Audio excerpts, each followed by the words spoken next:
The alarms tore through the corridor before I even opened my eyes.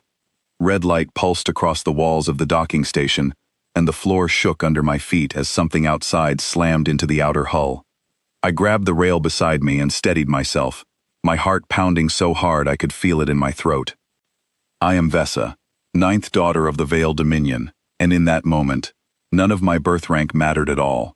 A raider ship had broken through our outer shield, and the station around me was tearing apart piece by piece. Doors sealed shut ahead of me. Emergency lights flickered. I ran toward the escape bay, pushing past falling debris and screaming crew members, my breath sharp and fast. I had never been trained for this. Ninth daughters are trained for ceremonies, not survival.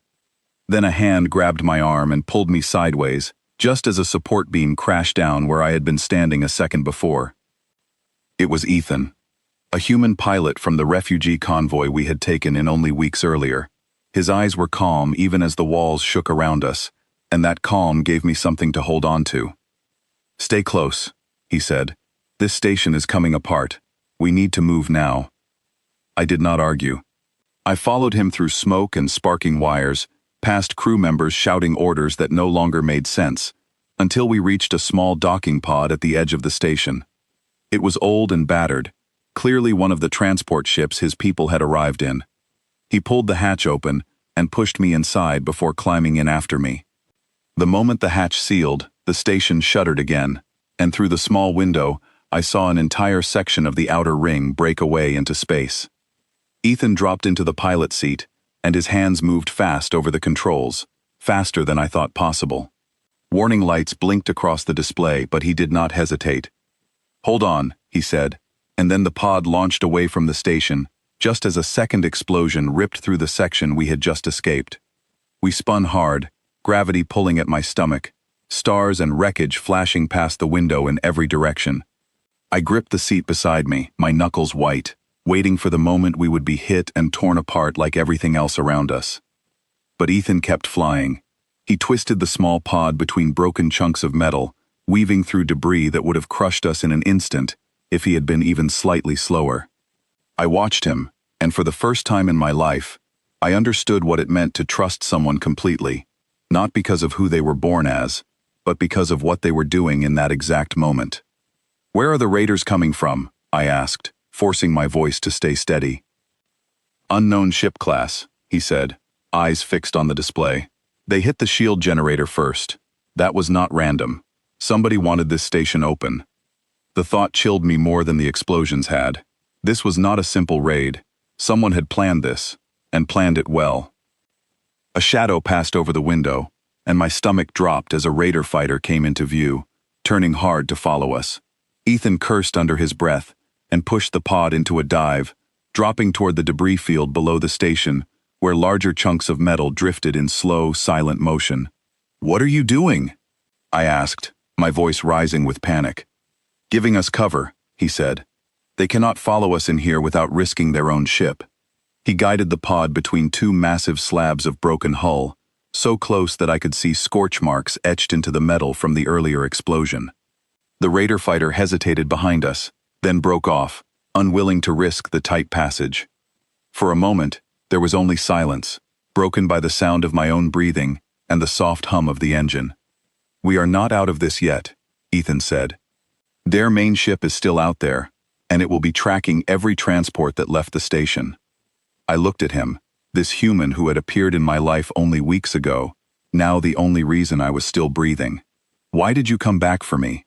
I asked. "You could have escaped without stopping." He glanced at me, and there was no hesitation in his answer. "Because leaving someone behind when you can help them is not something my people do. Rank does not matter in a moment like that, only whether you act." His words settled into me, the way water settles into dry ground, quiet but absorbed completely.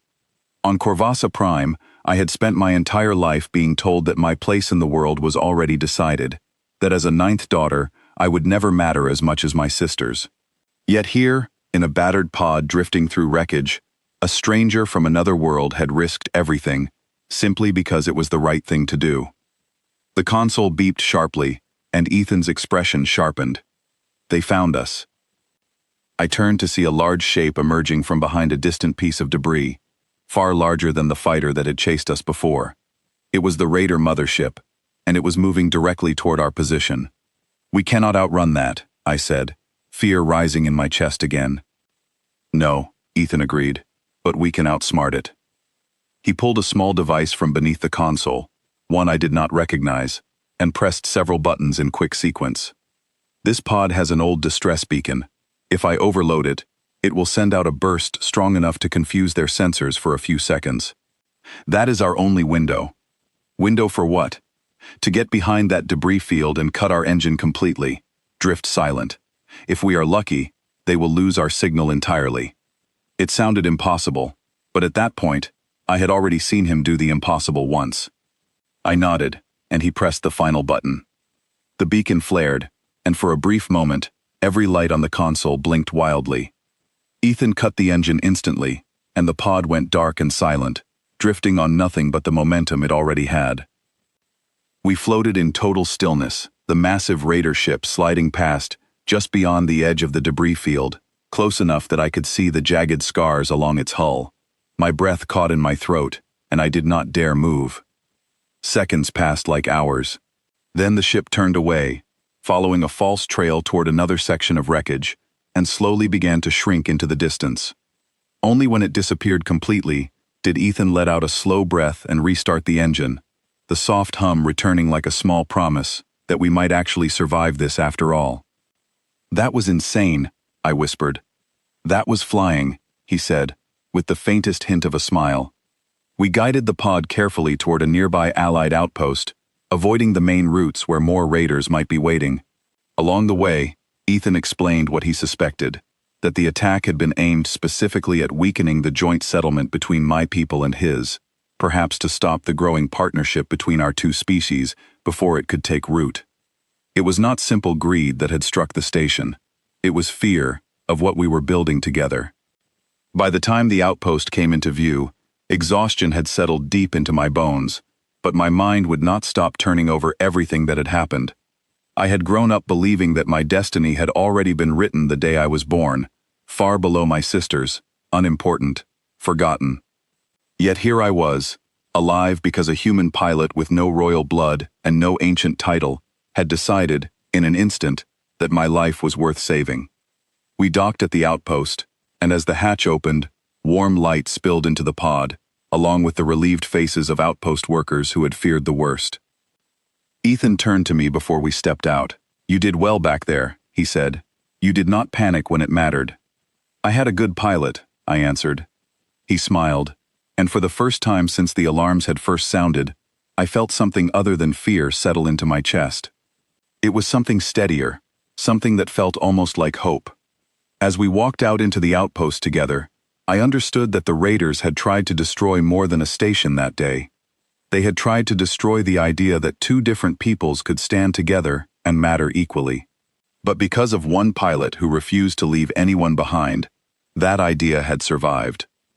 I was still the 9th daughter of the Veiled Dominion, still far from the throne, still someone my own people had once considered unimportant. But I no longer believed that destiny was something you were simply born into. I had seen, in the space of one desperate night, that destiny could be built in an instant, through a single choice to act when everything around you was falling apart. And as Ethan walked beside me into the outpost lights, I knew that whatever came next, I would not face it as someone waiting for a fate already decided. I would face it as someone who had learned, at last, how to fly toward the danger instead of away from it.